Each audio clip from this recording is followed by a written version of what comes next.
In this reality, we must learn to stand on business. We must learn that there's nothing in us that needs to be hidden from. There's nothing that's happening in the world that we need to conceal our eyes from. As adults in this, or adepts in this awakening, we must be able to look at everything.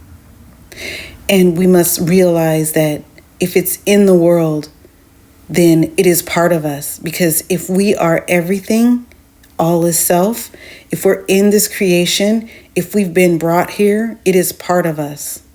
And it is us. And we don't need to shy away from it. We don't need to put ourselves on this lofty, toxic, positive pedestal. We also don't need to put ourselves on this supposed demonic path of destruction and dualistic mindsets. What we can do, because again, I shouldn't tell you what you need to do, but what we can do is have courage. Have courage in our ability to look at violence, to look at SA behavior. And I wish I could say the words straight up. Okay. We should be able to look at what's happening to children and mothers and fathers globally. We should be able to look directly at what's happening in the ocean, to the sea, to the animals of the sea, to the sand. We should be able to look at what's happening to the waters in the air, the ionosphere, the weather, the trees, the grasses, the animals on that plane. We should be able to look directly in the face of it all of the chaos, because it is us. We should not shy away from it, concealing ourselves and saying, I just can't. Because if you can't, who can? And so this is important. It's important because as we are walking this path to home, meaning we're evolving within ourselves, we need to stand on business, meaning we need to stand on the foundation that's already here. And it's horrifying. Yes, it is horrifying, but it is us. For example, if there wasn't a collective of people or a collection of people who enjoyed horror films, suspense films, zombie flicks, bullfighting, dog fighting, cockfighting, street brawls, bar fights, would they be put in movies? Would we spend money to consume it? Why do we want to look at it? Why does it create a sense of pleasure, although it may not feel like immediate pleasure to us? Why do we seek it then? Because it is us. It's that part of us that we reject. It's that part of us that we think is someone else or someone else's doing or someone else's problem. And we want to be all good. We want to be all cotton candy, rainbows and flowers and soft and sweet. That's not how we're designed. That is not what we are. We are everything. And so when I say standing on business, that is standing on what's already here as your foundation. I am not saying go out and commit crime, go out and cause hurt, go out and do these things. I'm saying look at it, acknowledge it, feel for what it resonates to inside of you.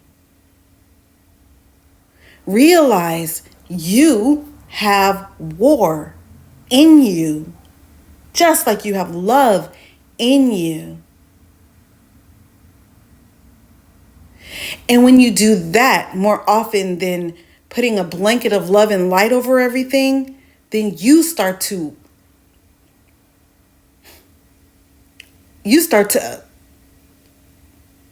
the word. You start to expand. you start to unlock. You begin to spiral up, down, side to side. And you become more powerful. That power means absolutely nothing, though, if you don't want to use it to benefit humanity,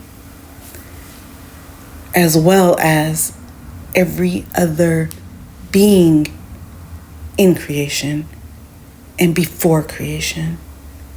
Your power is meant to assist with the great work of unlocking, unbinding your neighbor. But again, this is not a directive. This is not telling you what you must do, or that you must take action, or that you must find your purpose. No. It is pointing you only to you. From there, from within you, you figure out what your next step is. Because only the whisperer will tell you that you need to do something more, that you're not doing enough. And I'm not that.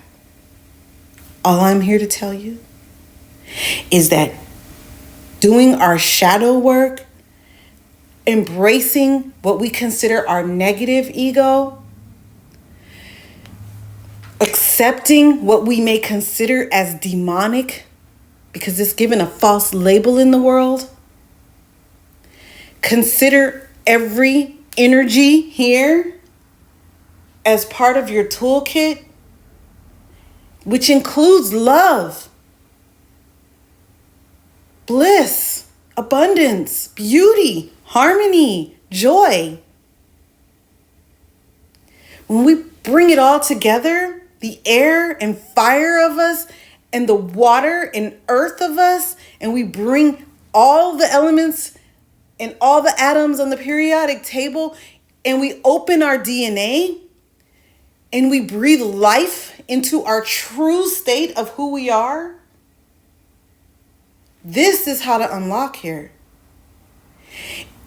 The final thing I'm going to say about that is, if we take this being, who we are, who we've been hiding from, and now worship a different being, another dualistic being, or completely polarized being external to us, then we've defeated the whole damn purpose.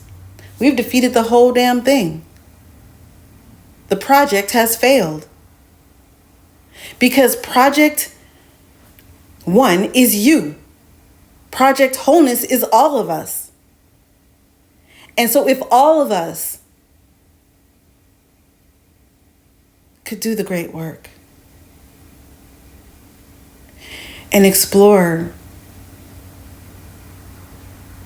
the pain points, the hurt locker, and all the bullshit that's going on here, we could realize that it's something we all generate. And we use the examples of the world, which may be polarizing negative, as a framework for what not to do when we do unlock. We don't want to polarize negative. We don't want to polarize positive. We want to remain in the balance, but we must look at it. So you take time. Again, do what you want, but I will take time, even more time, with my shadow, which I know there was never a mystery for me. There's never been a mystery for me. I can feel my shadow. I always could. It was stronger than my supposed good side, always, my whole life. That is the power I must dampen every day. I was polarized left brain logical, mean, nasty, harsh, cruel, for all the various reasons we don't need to go into today. But I can tell you, if you let go of that power, you are so vulnerable here. You will be so vulnerable to what is coming, to what's already here, but what shall be revealed. And we need all the bodhisattvas. We need everybody with power to unlock, open up, and be in it with us. And so, do your shadow work. Face your inner demons. Welcome them into your life. Understand or understand why you're triggered, why you react the way you do, why you fly off the handle, or why you go cry in a corner instead of being whole inside and looking at it. Because we are not merely part of this world. No. The whole being is spirit and flesh. So we're air, fire, and we're water, earth. And we're even more than that.